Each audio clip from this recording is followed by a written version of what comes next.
Hey there, I'm Waddles. So, as I'm sure you all know, there are two main versions of Minecraft. There's the Java edition, and then there's the Bedrock edition of the game.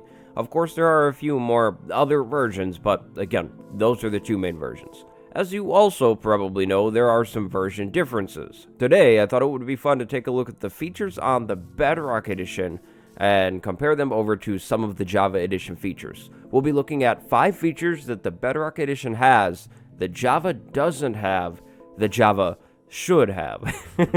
So basically, good things on Bedrock that aren't on Java Edition. I hope you agree with my list. Of course, it's all just my own opinion. Go down below and drop one feature that's on the Bedrock Edition that you think Java Edition should have. Also, while you're down there, drop a like for more list videos like this, and consider subscribing if you're new around here. So, here we are in the snowy biome, while it's snowing, of course, for our first feature.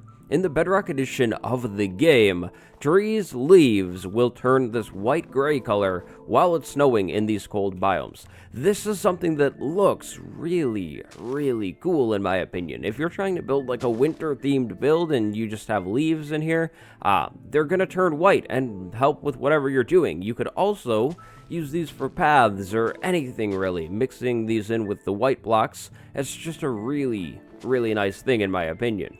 Now, of course, we could really do this with texture packs and stuff, but that's not in the vanilla version of the game, and that's the point of this video. This is such a small thing, but it is a really, really nice quality of life thing if you think about it. It totally makes sense. Leaves are cold and dead, right, in the winter, and if we can't have no leaves, this is the best and the closest we can get.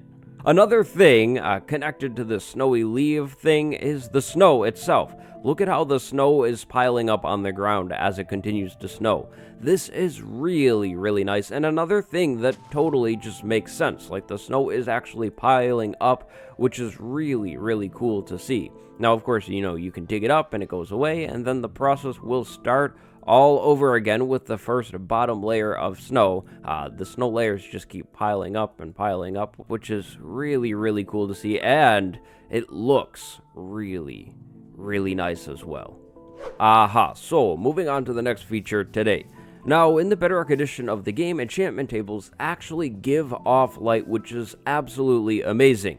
Of course, when you're setting up an enchant setup, you want to have light because you wouldn't want mobs spawning around your table and blowing things up possibly, or just messing with you while you're enchanting. So, you try and put light in, and then you realize you can't really do trapdoors on the floor because that's blocking the bookcases, and of course you couldn't do torches because they look really bad, so you end up having to like bury the glowstone farther down and doing a trapdoor like that, or something in the ceiling or whichever, which is just kind of not cool. However, on the Bedrock edition of the game, you don't have to worry about it. The enchant tables just let off light, and yeah, it's not a problem at all, which I think is an absolutely wonderful thing. Now, how is this thing actually letting off light? I have absolutely no clue, but how is this thing actually enchanting your tools?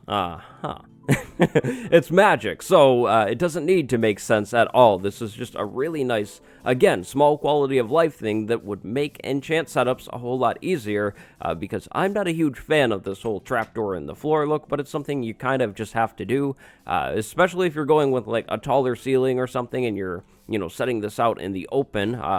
You're going to have to put light on top of the bookcases or use glass as the floor or something like that. And if this just let off light, you don't really need to get as clever or tricky with anything that you're doing. It's easy, just throw it down and put the bookcases, and then you're pretty much good to go.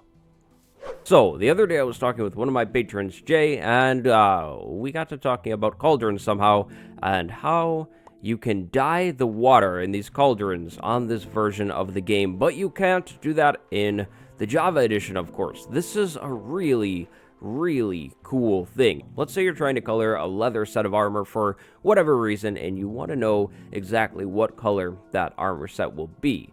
Well, in the Bedrock edition of the game, you can mess with the dyes in the water, right, and get your color just right before dyeing your armor. Whereas in the Java edition, you kind of have to take a guess and look at the menu system, and hopefully it's right?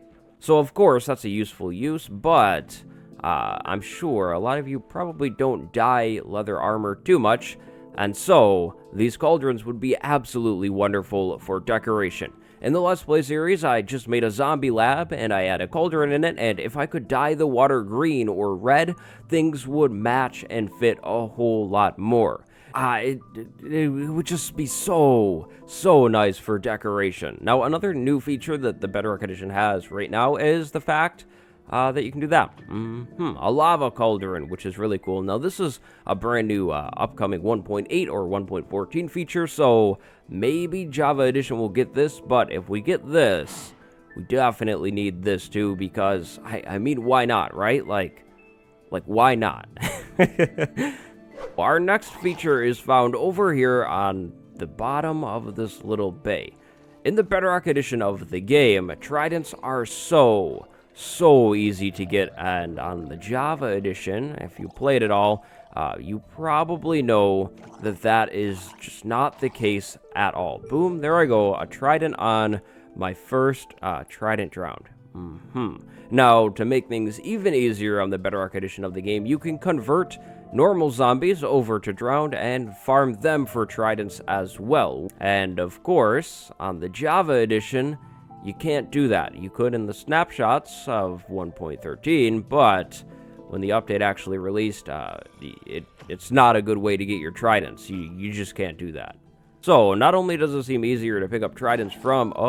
Yep, there we go. Not only does it seem easier to pick up tridents from drowned, but you can also use conversion methods to get your hands on more tridents too, which, it just isn't fair. If on the Java Edition, players could at least use conversion methods to get their hands on tridents, that would be perfectly fine. In my opinion, it is a little too easy to get a trident on the Bedrock Edition from all of these drowned in the oceans. Because of how mob spawning works in this version, drowned spawns are absolutely crazy. Sometimes, like over here, I spawned a few in, but these ones, I believe, all spawned in naturally, which is, yeah, just kinda crazy. I can't imagine any Java Edition player that would say, no, trident should be harder to get. That's just not a thing. They're so cool, and you get them really late game, and they're kind of useless by the point in the game that you actually get them. There we go, a third trident already. You see? Not fair. And our fifth feature that Java Edition should have, but it doesn't, has to do with maps. So, in the Bedrock Edition of the game, there are Locator Maps. Locator Maps are maps that use a compass for crafting. Plain maps are maps that don't use a compass for crafting. Now, there is a big difference between these two maps. On Locator Maps, you can see other players as well as yourself. So, with this Locator Map, you can of course see that I'm on the map, and if there were other players in the world, I would see where they are too, so long as they were on this map or close enough. The plain map has no indicator at all, so it's literally just a picture of a map. Now, of course, this locator map would be desired, but let's say you're going on a long journey and you don't have enough space in your inventory for redstone and iron, so you just take a bunch of paper. You could, of course, make a bunch of these maps. Now, you're going to have to, of course, extremely estimate as to when you're on the next map, but if you kind of get the hang of things, you could totally do that. You could use landmarks on maps and kind of guess and say, okay, there's a lake somewhere in here, right there. I passed the lake, let's make another map. And then, of course, you could use the locator map for finding your friends in your world, or looking and seeing where you are going in your world. I don't really see a reason as to why people wouldn't want the two different map versions. Like, sure, this map could be kind of useless, but you can make this one. So, those are 5 features from Bedrock Edition that I think Java Edition should have. What do you think? Was there a feature in this list here that you think shouldn't be over on the Java Edition, or is there a feature that I missed? Let me know down below. If you want to see more list of videos, make sure you drop a like and subscribe if you haven't yet. I can totally make more of these. These are really fun to make, actually. On the inside, in just a few moments, I'll have a playlist with 1.14 related content if you're looking to learn about the new update. My name is Waddles, thank you very much for watching, and I will see you next time. Go have a good day. Goodbye, everybody.